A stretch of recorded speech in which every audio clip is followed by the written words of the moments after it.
When I was growing up in Astoria, Oregon, I was always creating things, like painting pictures on kids' rain slickers. And when we moved to Silverton, Oregon, Norman Rockwell was my big hero. So I was painting a lot of pictures in his style. But I still didn't have a lot of confidence until I started playing basketball in my senior year at Silverton. There I won an award for outstanding player, and it said a winner never quits and a quitter never wins, so that kind of stuck with me through the thick and thin of it when I was building Enchanted Forest. So when I was out of high school, I was determined to use my artistic abilities, so I went to Philadelphia, went to the Saturday Evening Post magazine, met the assistant art editor. The art editor wasn't in that day, so he told me to come back the next day, and I don't know what happened, but I never did go back. Went to New York, went to the McGraw-Hill Publishing House, and they told me to go to the Chicago Art Institute for 6 weeks and study composition and color. And then they would give me a job as an illustrator. Well, I didn't do that, so I went to Hawley, Minnesota, where my parents were living, and I got a job with the jeweler there and learned watch repairing. And so if it hadn't have worked out, I wouldn't have had Enchanted Forest, because through the watch repairing, that's how I financed Enchanted Forest. And then the Korean War came along, and I was in the reserve, so the Navy called me up. So in the Navy, I was always looking to make a buck. So I did watch repairing and some portrait work for some of the guys on the ship. And then the Korean War was over. I went home, married my lovely wife, started a family, and then the idea for Enchanted Forest really began in 1964. We traveled back to Minnesota and took the kids to visit the relatives. And on the way we seen a few parks. There wasn't much to them, I didn't think, so I had a lot of art experience through the years. And so I thought, well, probably I could put in a park. And so when we got back to Oregon, I was working for the highway at the time as a draftsman and artist. And so I thought, well, I'd like to try and do something with my art experience and this and that, and pursue this dream of putting in a theme park. So I thought, well, we'll look around and see if we can't get some land and put it in a park. Well, I had this realtor that I told what I was planning on doing. And so we looked at some property across the swale here, and I looked across and I looked at this property, and I said, oh, that'd be perfect if I could get that. And he said, well, I don't think so. But a week later he called me up and picked me up, and we went out here and looked, and I said, well, how many acres? He says, 20 acres. And I said, well, how much? And he says, $4,000. Well, at that time I didn't have hardly any money. But I made a deal with him, and we scraped together $500 down payment, and then I told him I'd pay him $50 a month. Yeah, Roger, ever since I can remember, has always wanted to be creative and create things. And so he tried different things out to see if he could do something along this line, such as creating painting people's houses onto ceramic plates. Okay, this project really fizzled, but we ended up with a lot of plates for the family. And there was a bed that would go on top of the car, and an extension that would come out the back of the car. There was a weed puller, there were games. We didn't have any money, but he was looking around for land for this next project, which in my mind was, oh boy, here we go again. You know, and so in the beginning you could say that I was not really excited about it because we had some young kids to raise and we were barely making it as it was, but I said, as long as you hang on to your job, you know. This is one of the first projects I ever started out here, the pumpkin. I wanted to start small because I hadn't had a lot of experience in sculpting in cement, but I started this as soon as I got the property. Started working on little projects at a time. Tried to do everything at first just with the money we had. I didn't want to go in debt. So it took quite a while to fashion things out, but that's about as fast as I could work anyway. And I used to have a jewelry store and was trained in watch repairing, so I started doing watch repairing for state workers and whoever wanted to have their watch fixed. And as I fixed a watch, I'd buy a sack of cement and come out here and work after weekends and after work. And I thought, oh, probably in about a year or so we'd have it going. Well, after 3 years, it still didn't have much to show. I had part of the pumpkin finished and the part of the mine and things, and I was hopping around doing different things. So I thought, I don't know if I should keep going with this. It's just not getting much progress done. I know down at work they started kidding me about how's the Idiot Hill doing or how's the Funny Farm doing. And I thought, I wonder, should I keep going? But I thought, well, a quitter never wins and a winner never quits. So I thought, well, I better just keep plugging away. Okay, so when I was little, when I started first grade, this was before Enchanted Forest was even open, so nobody knew what we were doing. Some little girl came up to me and she goes, what are you doing this weekend? I go, well, I'm going to my castle. And she goes, your castle? Well, you mean your house, don't you? I'm like, no, my castle. Don't you have a castle? And she's like, no. And then she just like gave me this weird look like I was crazy. But I just thought everybody had a castle that they went to on the weekends and helped their dad build. Now, a lot of these things are made out of cement, like Humpty Dumpty.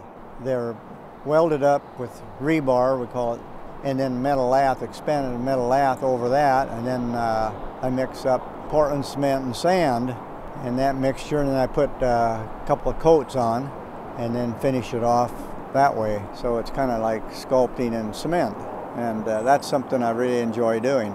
He used our hands lots of times for the models, you know. So I remember sticking my hand in plaster of Paris or something. And so anyway, if you look over there and the lady in Peter Pumpkin is doing this, I think my hand is the one doing this. Yes, when I was building this park, I decided to try and incorporate all the man-made things in with nature.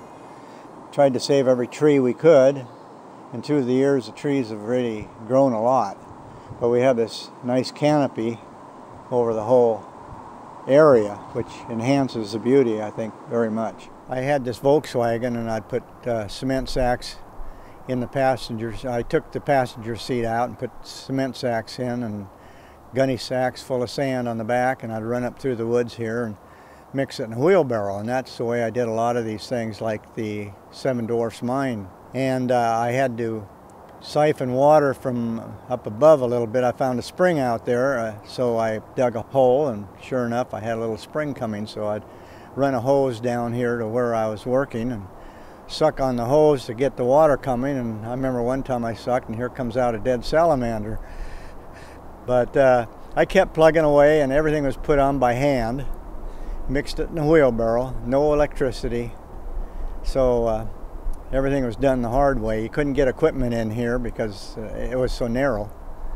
So we packed everything in by hand. Well, when we're building this witch, that was quite a project. It was fun to create something from scratch. Just I'd probably doodle around a little bit at first on some sketch pads. Then we'd make up plans from there. And I remember when we were working on this, I went up to a town up here about 15 miles, and they had a quarry, and they had big stones. They called it tough stones at that time, and they were about 2 feet by 3 feet, and they were pretty heavy. And we threw those on a big truck and came up here, and my son had a little wagon at that time, and so we used that, and we'd put one big block in at a time, and we'd come sliding down the hill, and one guy was running in front and somebody'd be hanging on the back, and we'd come down and set these stones in one at a time. These stones were for around the inside by the dungeon where the witch is, brewing her cauldron and this and that. And so it was quite an undertaking at that time, and through the years you kind of learn to do things a little easier.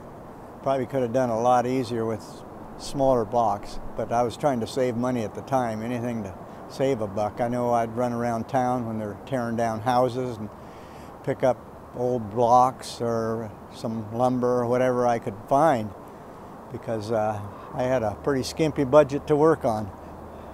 Oh, so when I was really little, probably like 4 or 5 years old, my dad would ask us, do you want to go to the property this weekend? And we'd call the Enchanted Forest the property. And then I'd ask him, well, what are you doing this time? And he would say, well, I'm going to be mixing some cement. And I used to love to mix the cement, because what he would do is he'd put it in a big bucket, and then me and my brother Ken, we'd put our hands in it, and we would stir it around with our hands, and then we would hold our hands out and let it dry. And so that way it'd get all cracky and hard, you know. We thought that was really cool. You know, when you're like 4 or 5 years old, that's something really fun to do. My kids years ago were picking berries with their mother in the fields, and they'd hear these people talking about this crazy man that flew with a plane and crashed in the woods out here and started building these things. We heard all sorts of rumors at first. One girl, when I run into her, every once in a while I run into her, and she goes, I remember going to your house when you were really little and you'd have those strange things in your backyard, and I thought you were crazy. Well, everybody definitely thought my dad was crazy with what he was doing, except for his children. I would say that we definitely believed in him. And I really learned a lot from him, just watching him take an idea, and as long as it's an idea that can be done with hard work, just keep working and working and working at it, and eventually it gets done. But when it got closer to the time we wanted to open, then I couldn't get a loan from the bank.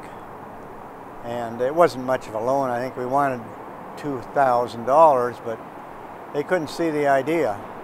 And I couldn't get convinced, I couldn't get anybody convinced in what I was doing.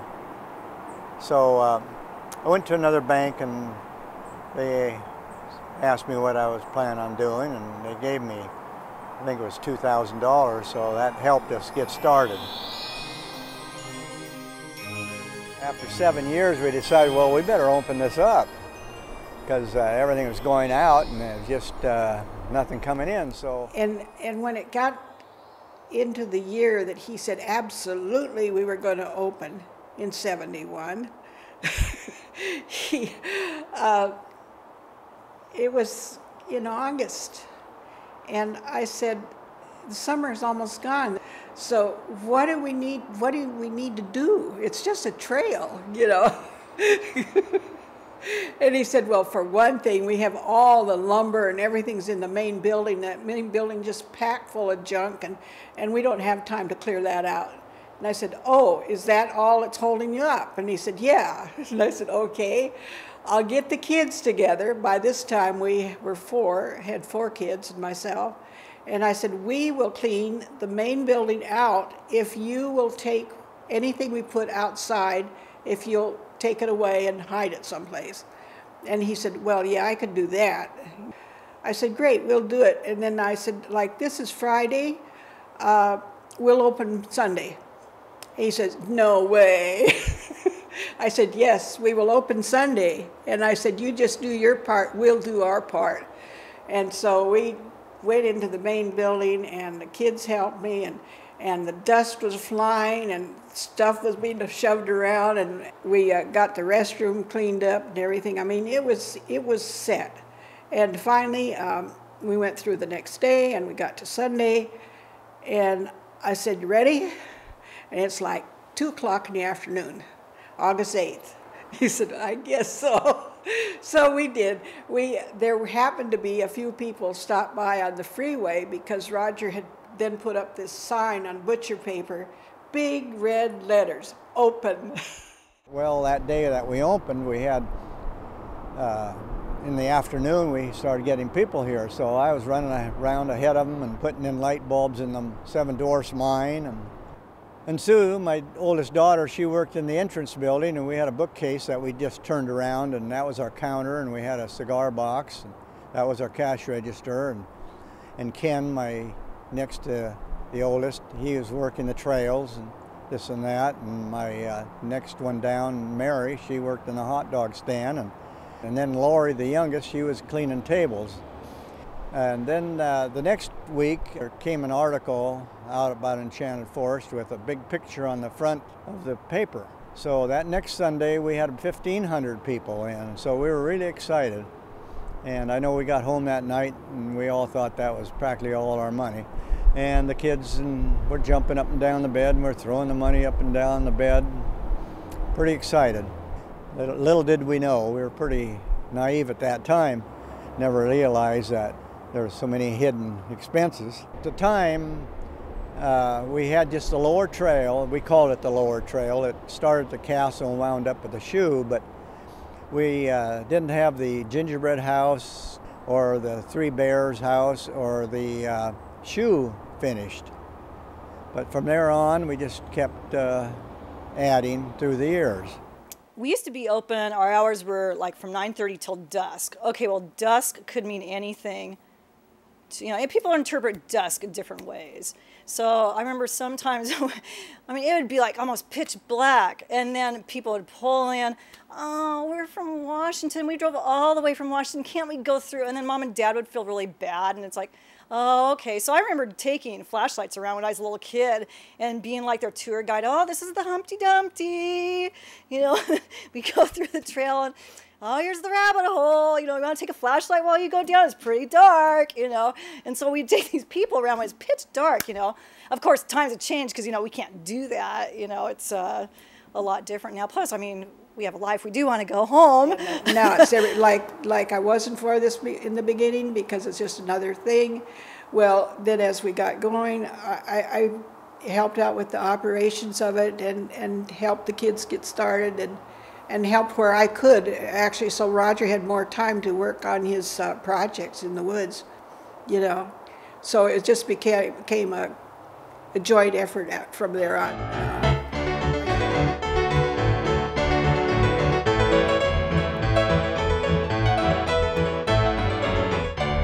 Yeah, in 1972, in the winter of '72, and then my two friends at the highway that worked with me had a little experience in carpentry, and so we put this western town together. We'd come out on weekends and sometimes after work, and it was icy and rainy and muddy and miserable. We just kept plugging away, and we opened it up that next year, 1973, with much anticipation. And then at first we just had sawdust down here for the road. Then eventually we paved it because it would get pretty muddy during the times that it rained, so we changed that. And I couldn't think of the name at first, and then we thought, well, we'll call it Toftyville. That way I'm the sheriff and the commissioner and the mayor. Yeah, when we were putting this together, I didn't want just a straight-laced type of western town.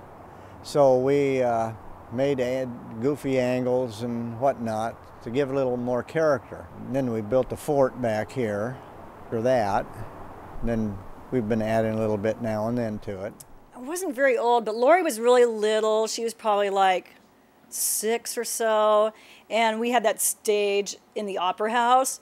And Lori and I would go up there and we'd dance. I don't know if Mom and Dad knew that we did that, but we'd go up there and dance, like dance hall girls. And then people would throw panties at us. And then people would throw panties at us, and Lori, she'd be dancing, and also she'd stop her dance and grab all the panties and put them in her pocket.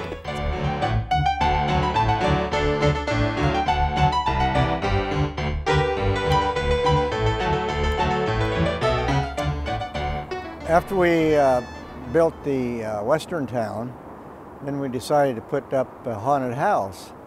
And it was actually a pole building construction, metal roof and metal back. And in the front, I went to different places that were tearing down houses in Salem and got the facades off the front. And as we built this haunted house, we didn't have any really plan of what we were going to put inside, but as we were building our hallways and this and that, and then I'd get an idea here and there, and that's the way it developed. Mom told me, she goes, "Oh, go get your dad, he's in the haunted house." And so me and Lori went in there, we ran through, you know, the lights were on and everything, you know, again, it wasn't open, they were just building it.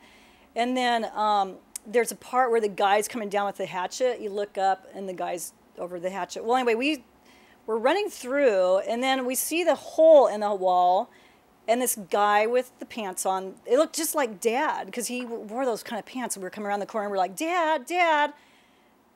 And then nobody answered. And we're like, "Dad?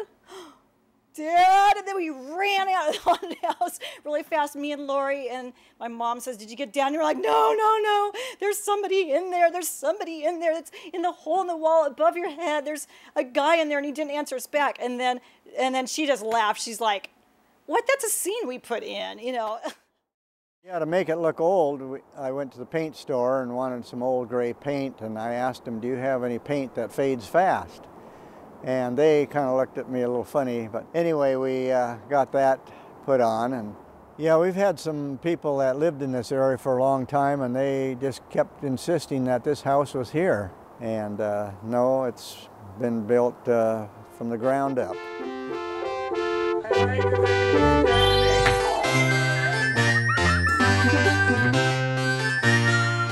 When I was 16 years old, I was really active in the arts, and I really wanted my father to build a theater so I could act and direct. And he wasn't really gung-ho on the idea. He was really busy at the time. I think he was building the haunted house at the time. And eventually he came around and he built this theater. The theater's covered, but the seating's outdoors among the gorgeous trees. And so that opened when I was 17 years old. I acted in the first few productions and directed. And so since I was 17 years old, I've been directing, writing the shows, doing the costumes, the sets, the music, whatever needs to be done to make it work.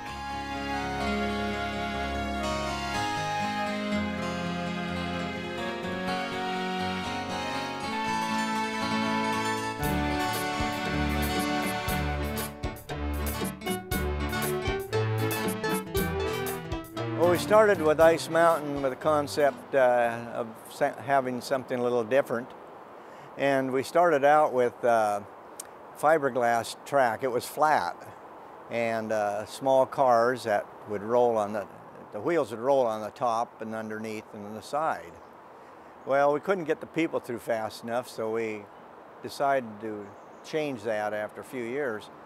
And we went with pipe track and had new cars designed, and they were a little unique because we had to have everybody enclosed because it came so close to trees and through the tunnels.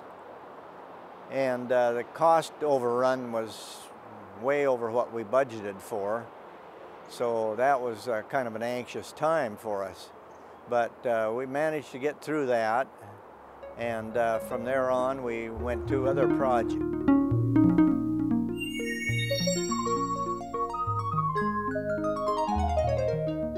Well, in our family, we were always encouraged to follow our dreams, and for me, that dream was music.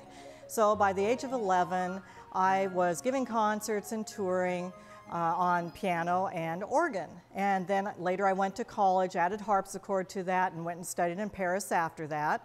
Now, in the meantime, my mom got cancer and couldn't run the business anymore. And even though all the kids were working in the business, Mary and I were pulled into managing the business since my mom was sick. And later, we were building this Jolly Roger water light show.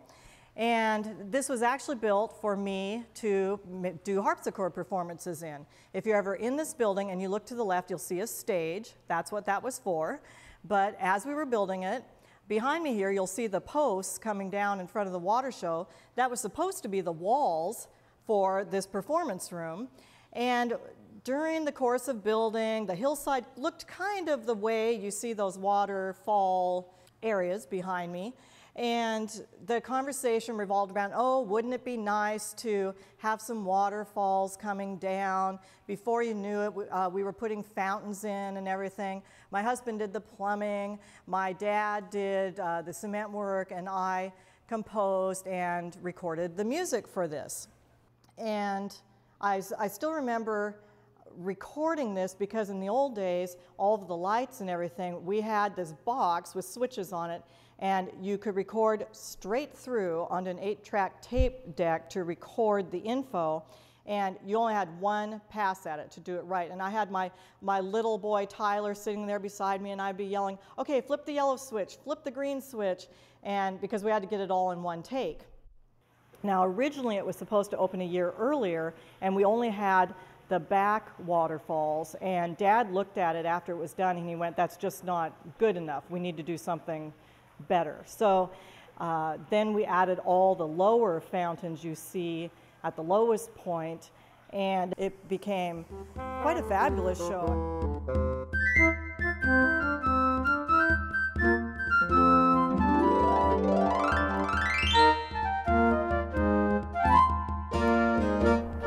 The English Village is kind of something that evolves through time. We learn a little more as we go along what to use and how to do it. And a lot of these buildings here are all plastered with the beams and everything out of cement. And I use just a stick or tool or anything just to make the grain. And it was kind of something that just starts with an idea, and I picture it in my mind and then make a lot of sketches and evolve from there, and then draw up plans. We go from there.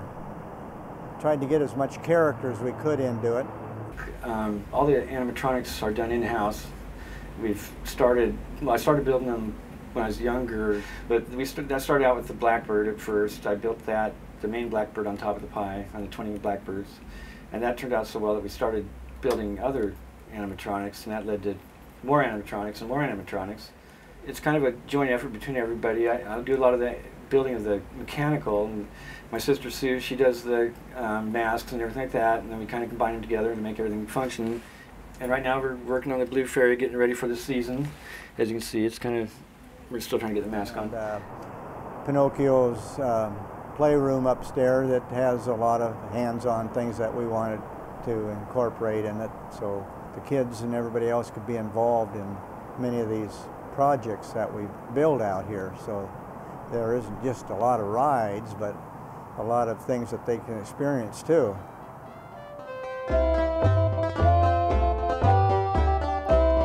Big Timber Log Ride was our biggest project to date, and after about 2 years, the cost was getting way out of hand, and we used up most of our own personal finances, so we went to the bank and got a loan, and so that was one of our scariest moments, just trying to get it finished. Well, it went on for about 3 years, and then finally we were able to open it.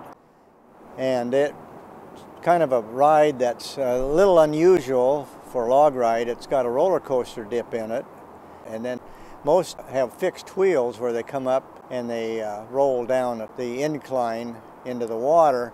Well, ours had to turn because as the log came around, it had to pivot on these front wheels to make the turn, so there was a little more involved in that part. But in all, it worked out very well for us through very many anxious moments. That was good, Dad! Where you got it?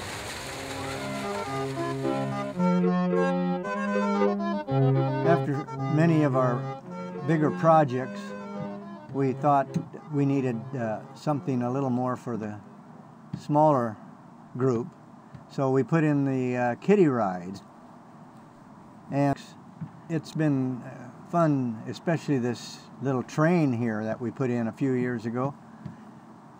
The sculpting and all that is done with cement, and so many people think, oh, they look at all the work They comment about how much work it must have been, but to me it's more of a piece of artwork where I like to sculpt and put all the detail in. The Mondor ride was something that we wanted to try and put in that would be a little unique. So it's a trackless ride that just follows a wire in the floor, and it will stop and spin around 360 degrees, and it'll go into the one room and spin around and come right back out. And with the combination of the guns that are laser and they can shoot targets, we felt that that would be a good ride. And we enjoyed it very much. We could create whatever we wanted to do and dream up all these different ideas. So that was fun. And from beginning to end, it took about 3 years, but we were running way over budget, as usual. So it was putting some more added pressure on us and trying to scramble and get this thing ready. So we started working 7 days a week and for about 7 months. Well, we finally got it open, and the nice thing about this ride is I can still come in here when I want to and do a little more creating and changing and adding to the ride to make it a little more interesting all the time whenever I get the creative urge.